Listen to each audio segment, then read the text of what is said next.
Hello guys, ఇదైతే Sunday mini blog. నేనైతే లేట్గా లేచి లేజీగా ఈరోజైతే బయటకు వెళ్ళిపోదాం అనుకుంటున్నాను. ఇదైతే కొంచెం యాక్టివ్గానే చేద్దాం అనుకుంటున్నాను, ఎందుకంటే బయటకు వెళ్ళడం అంటే ఫుల్ జోష్ వచ్చేస్తుంది కదా. సో అందుకని చెప్పి ఇంకా మెల్లగా రెడీ అవుదామని చెప్పి ఫస్ట్ అయితే హెడ్ బాత్ చేసేటప్పుడు ఎప్పుడైనా సరే ఆయిల్ పెట్టుకొని ఒక 2 hours ముందు హెడ్ బాత్ చేస్తే కనుక హెయిర్ అయితే చాలా అంటే చాలా బాగుంటుంది. నాకైతే మంచిగా అనిపిస్తుంది. యాక్చువల్లీ నేనైతే 1 day బిఫోర్ అంటే నైట్ కూడా పెట్టుకుంటాను అప్పుడప్పుడు. ఇప్పుడైతే నేను నైట్ పెట్టుకోలేదు కాబట్టి 2 hours ముందు పెట్టుకున్నాను. సో నేనైతే రెడీ అయిపోతున్నాను.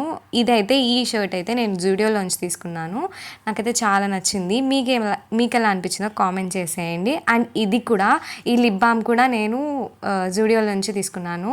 ఇది వచ్చి బబుల్ గమ్ అనమాట, లైక్ షేడ్, అది బబుల్ గమ్ షేడ్. సో ఇలా అయితే సింపుల్గా రెడీ అయిపోయి వెళ్ళిపోయాను. Okay, bye guys, subscribe.